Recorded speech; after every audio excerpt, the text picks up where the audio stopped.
आगे का एक वो वेग को रोकने के लिए वो कहते हैं बहुत ही खतरनाक वेग है, जिसको आपने रोका तो बहुत तकलीफ आएगी। अब उसमें आप बहुत सारे तर्क और सवाल कर सकते हैं। भूख, ये भूख एक ऐसा वेग है जिसको अगर आपने जबरदस्ती रोकने की कोशिश की तो इसमें सबसे ज्यादा रोग उन्होंने गिनाए हैं। 103 रोग हैं और वो कहते हैं पहला रोग शुरू होगा एसिडिटी से और आखिरी जाएगा अंतड़ियों का कैंसर, इंटेस्टाइनल कैंसर। इसलिए कहते हैं भूख को जबरदस्ती मत रोकिए। अब तुरंत आपके मन में सवाल आएगा, जी हम तो उपवास करते हैं तो उन्होंने कहा है एक सूत्र में कि उपवास शरीर के शुद्धि की क्रिया है। और वो आगे कहते हैं कि शरीर शुद्धि होती है तो मन और चित्त दोनों की भी शुद्धि होती है उसके साथ। तो उपवास एक क्रिया है जो शरीर शुद्धि, मन और चित्त तीनों की शुद्धि के लिए है, लेकिन उसके लिए नियम है।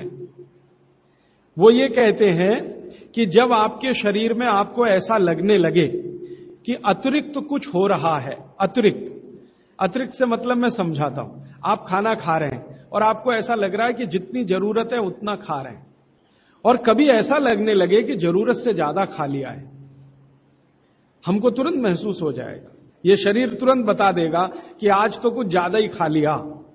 तो कहते हैं कि जब स्थिति ऐसी हो, वो किसी भी कारण से हो, आपको किसी चीज का स्वाद बहुत पसंद आ गया, या किसी ने बहुत आग्रहपूर्वक आपको खिला दिया, या आप कुछ इस स्थिति में थे, मूड आपका ऐसा था, ध्यान ही नहीं रहा, बातें करते करते या खाना खा रहे हैं ज्यादा चला गया, ऐसी किसी भी स्थिति में जब अतिरिक्त है तब आप उपवास के बारे में जरूर तय करिए, माने आप उपवास करिए। अब उन्होंने उपवास के नियम बताए, बहुत लंबा अध्याय है वो, उसमें से 2-3 महत्व के नियम बता देता हूं। पहला नियम यह है कि कभी भी उपवास अगर करना है तो सप्ताह में माने 7 दिन होते हैं, उसमें एक दिन का तो ठीक है, एक दिन का उपवास बहुत अच्छा है। 7 दिन अगर आपने लगातार सुबह दोपहर शाम 3 बार भोजन किया है तो कहते हैं एक दिन का उपवास बहुत अच्छा है, जरूर कर सकते हैं। लेकिन उस उपवास वाले दिन नियमित रूप से समय समय पर बीच बीच में पानी पीते रहिए। बिना पानी का उपवास अच्छा नहीं है, पानी पीते रहिए बीच बीच में। क्यों पीते रहे? वो कहते हैं कि आप भले उपवास करो, लेकिन शरीर के पेट में जो अम्ल बनने की क्रिया है वो तो रुकने वाली नहीं है, वो तो तभी रुकती है जब आप मर जाते हैं। ये तो सतत अम्ल को रिलीज करता ही रहता है, और पेट में जो अम्ल है वो ना हाइड्रोक्लोरिक एसिड है, खराब अम्लों में उसकी गिनती मानी जाती है। हाइड्रोक्लोरिक एसिड ही पेट में ज्यादा है, तो ये तो रिलीज होता ही रहेगा। अब ये रिलीज होता है खाने को पचाने में मदद करने के लिए, खाना आप खाएंगे नहीं, लेकिन इसका रिलीज होना रुकेगा नहीं, क्योंकि शरीर आपके कंट्रोल में नहीं है, वो प्रकृति और भगवान के कंट्रोल में है। तो वो कहते हैं कि थोड़ा पानी पीते रहे तो ये जो HCl है ये डाइल्यूट होके पेशाब के रास्ते निकलता रहे तो हानि नहीं पहुंचाएगा। और अगर आपने पानी नहीं पिया उपवास में तो ये हाइड्रोक्लोरिक एसिड आपकी अंतड़ियों को जला डालेगा, आंतों को जला डालेगा, तब आप कोई गंभीर बीमारी के शिकार होंगे, और तब आप शायद परेशान हो जाएं और आपकी बीमारी ठीक भी ना होने पाए। क्योंकि भागवत जी कहते हैं कि शरीर के किसी भी अंग का कोई परमानेंट डैमेज हो गया तो उसका रिपेयरिंग नहीं होता। एक बार डैमेज हुआ परमानेंट तो रिपेयरिंग नहीं होता। तो फिर आपको क्या होगा? अल्सर होगा, पेप्टिक अल्सर होगा, घाव बन जाएगा आंतों में, और फिर वो इतनी खराब स्थिति में लेके जाएगा कि डॉक्टर कहेगा आंतें काट के निकालो। तो ये मत करिए। वो ये कहते हैं उपवास करना हो तो 7 दिन 3 समय का भोजन किया है, 7 दिन माने 6 दिन, तो 7वें दिन आप एक दिन उपवास करिए, लेकिन थोड़ा थोड़ा पानी पी पी के उपवास करिए। मतलब ये है, दूसरे शब्दों में मैं कहूं, निर्जला उपवास मत करिए। अब हमारे यहां कई जगह मैंने देखा, दुर्गा माता का समय आएगा तो हम सब बहुत बार 7 दिन निर्जला उपवास करते हैं, 7 दिन लगातार। वो तकलीफ देगा आपको। आप करते हैं भक्ति भाव से, बहुत अच्छा है, लेकिन वो तकलीफ दे दे आपको शारीरिक रूप से, वो ठीक नहीं है। भागवत जी ने एक बहुत सुंदर सूत्र लिखा है। उन्होंने ये लिखा है कि जो शाकाहारी खाना खाने वाले लोग हैं, शाकाहारी, आप सब ज्यादातर उसी श्रेणी के हैं, इनके लिए उपवास अच्छा नहीं है, ज्यादा लंबा।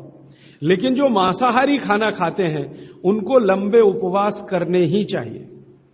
मांसाहारी खाना खाते हैं उनको लंबे उपवास करने ही चाहिए। जो शाकाहारी खाना खाते हैं उनको ज्यादा लंबे उपवास अच्छे नहीं है। अब ये उन्होंने लिख दिया, मैंने इसको फिर ऑब्जर्व करना शुरू किया।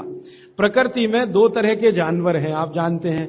कुछ हैं जो मांस ही खाएंगे, हिंसा करके ही अपना पेट भरेंगे, और कुछ हैं जो शाकाहारी हैं।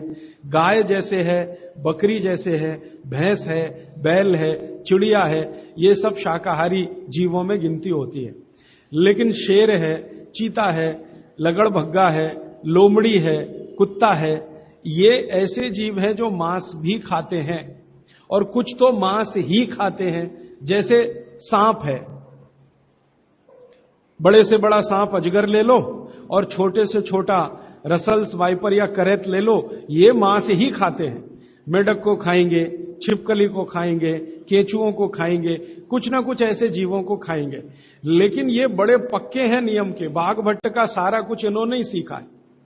हां, अजगर को मैंने बहुत ऑब्जर्व किया। वो एक बार खा लिया, वो कुछ भी खा लेगा। एक बड़ी से बड़ी बकरी को खा जाता है। हां, इतना खा लेता अजगर, बकरे को खा लेगा। लेकिन खा लिया तो 15 दिन उपवास ही करेगा। 15 दिन उपवास करेगा, 16वें दिन ही दोबारा खाएगा फिर। तो भागवत जी कहते हैं कि नियम यह है कि अगर आप मांस खा रहे हैं किसी भी तरह का, तो आप लंबे उपवास जरूर करें। अब फिर कारण वही है, वो ये कहते हैं कि ये जो मांसाहारी लोग हैं, इनका भोजन जो है, ये शरीर के अंदर के जो हाइड्रोक्लोरिक एसिड को रिलीज करने वाली ग्रंथियां हैं, इनको मंद करता है।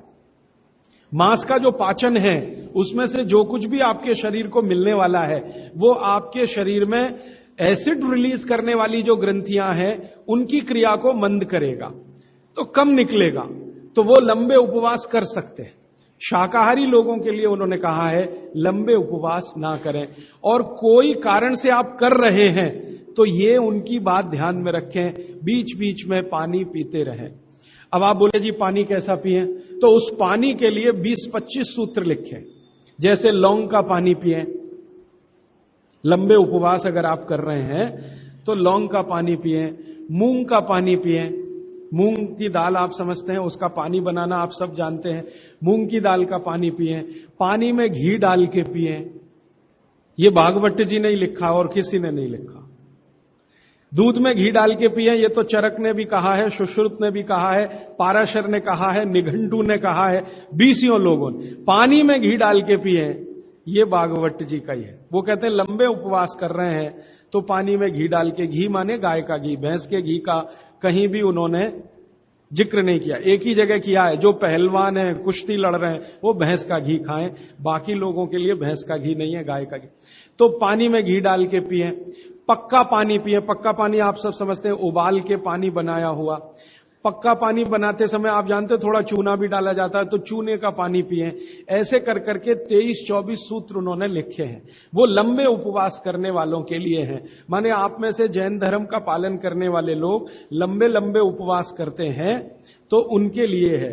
लेकिन एक जगह भागवत जी कह रहे हैं कि उपवास करने का सबसे अच्छा तरीका एक है, अगर करना ही है तो आप लोग करते हैं, बियासना करते हैं, एक दिन खाना एक दिन उपवास। वो कहते, इसको क्या कहते हैं, एक दिन खाना एक दिन उपवास? वर्षितम। यस, माफ करिएगा, गलत शब्द बोल दिया। एक दिन खाना एक दिन उपवास, एक दिन खाना एक दिन उपवास, एक दिन खाना एक दिन उपवास, इसको भागवत जी सबसे अच्छा मानते हैं।